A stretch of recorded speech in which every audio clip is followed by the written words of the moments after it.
Thanks, Bob. That's great. It's a massive opportunity for me, and I know that obviously you guys have never heard of me. Perhaps it's funny. Yeah, you haven't heard of me, any of you. But I mean, if you watch my tapes, if you see the performances, you'll see that I'm a dark horse. I'm a knockout puncher.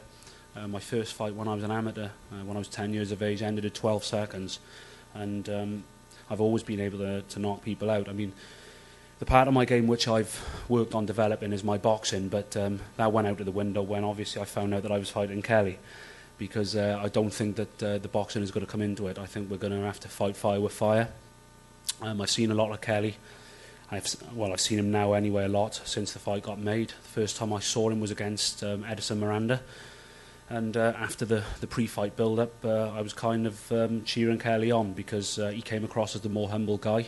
He comes from a similar background to me. We're from humble surroundings, and I think we're both working class lads and humble guys who don't disrespect anybody. So when Kelly won, I was actually cheering him on. I wish I hadn't been cheering him on now. But no, I mean, then I saw the fights with Taylor, and then obviously I've done my homework. I saw the fights with Tucci and Zuniga and a couple of others as well. I mean, one thing's for sure is that you're not going to see a negative fight. You're going to see a fight between two big punchers, and I don't anticipate it going the distance no matter who the winner is. I'll keep it short and sweet, and thank you very, very much. Cheers. Well said, Gary. Now you're going to hear from the middleweight champion of the world. Now, isn't that sound great? Middleweight champion of the world. It's been a long journey. Kelly was an overnight success when he knocked out Jermaine Taylor. It only took 7 years, but it was overnight. It's a lot of hard work by a lot of people in Youngstown, and Cameron and everybody, but most of all by Kelly. Never lost heart, never lost faith, and finally he rose to that. I mean, the title, a lot of people say the best title in the world is the heavyweight champion of the world. Well, maybe that's so, but for me, the best title in the world has always been the middleweight champion of the world. I was spoiled because I promoted the great Carlos Monzon, marvelous Marvin Hagler. So for me, that is the title, middleweight champion of the world. And so I'm very, very proud to present from Youngstown, Ohio, the middleweight champion of the world, Kelly Pavlik.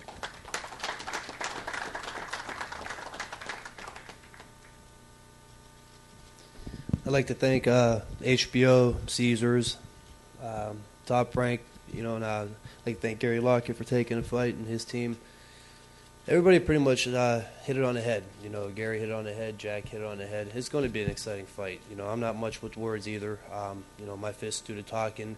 All the talk out there that we're looking past Gary Lockett. Well, not too long ago, we were in the same boat, and I was unheard of. And you go on the internet blogs and the website blogs, and you see, Kelly Pavlik hasn't fought nobody. And if he fought Taylor, if he fought, Miranda, he get cleaned up in 2 rounds or 3 rounds. And I went through that, and believe it or not, I still go through it.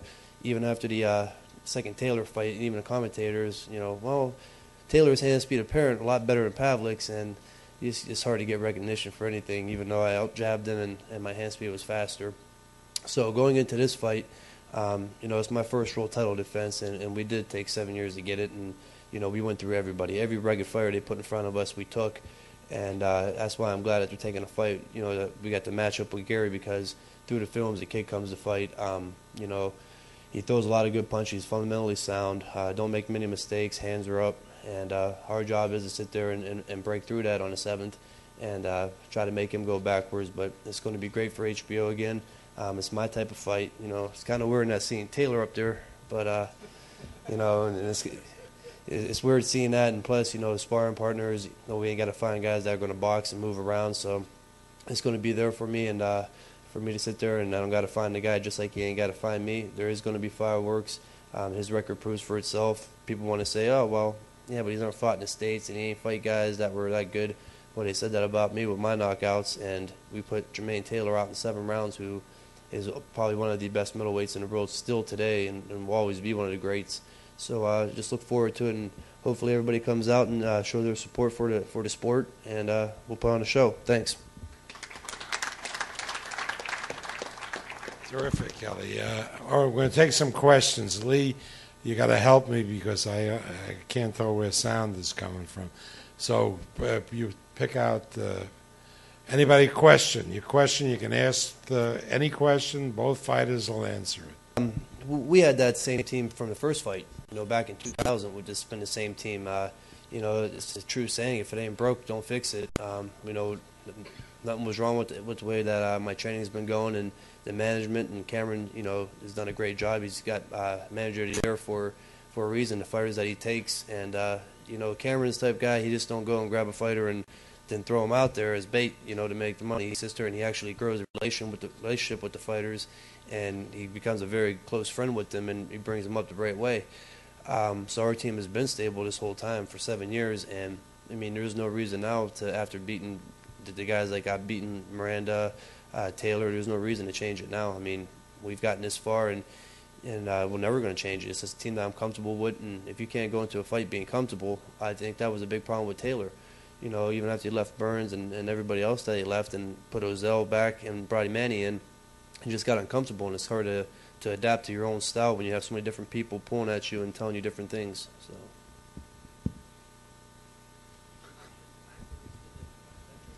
Tell you the truth, I didn't know what to say when I was on that stage. I'm not in politics. Now, all kidding aside, it wasn't. I mean, no matter who anybody's going for, if somebody's endorsing Hillary or McCain or Obama, whenever you get to meet the First Lady, I don't care if you're a Republican or not. I got a lot of heat for that, and I'm not a politician. If I want to go pee in my front yard tomorrow, I'm not getting elected anytime soon, so it don't matter to me what people think.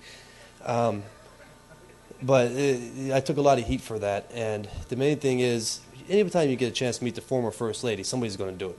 I don't care if you're, like I said, Republican or not, and it was just an honor for me to be able to meet her.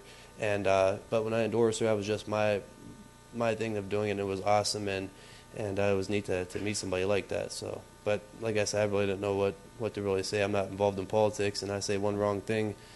As being a boxer, I would have took a beating for that one.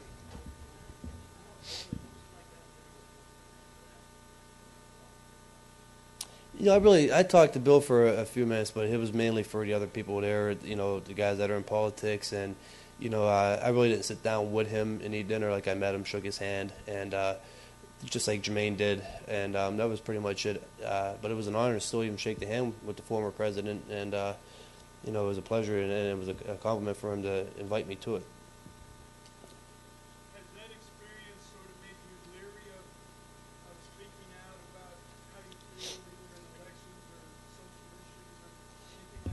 Brutal. I mean, it really is. I mean, the people, they sat there after they found out I endorsed her, like 4 hours later, they were trying to pull up everything on me like they do with each other, and I'm sitting there, I'm not, like I said, I'm not running for anything. I don't understand what you guys want from me. I'm just a professional fighter. That's it. Yeah, you learn your lesson quick. You got to watch everything you say, everything you do.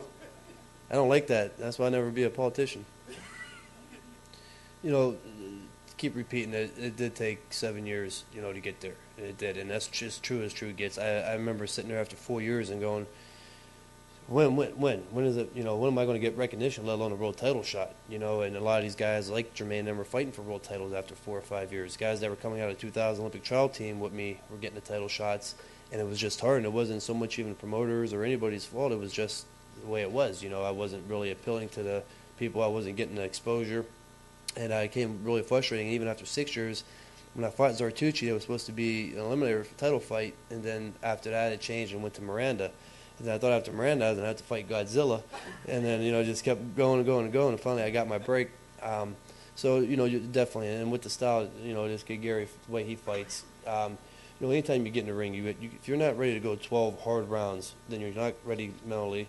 Your health's on the line. Everything's on the line. And that's why I will never, ever go into a fight. Every fight I train, as if it's the third Taylor or the Miranda or Joe Blow, whoever, we train every fight that way. So.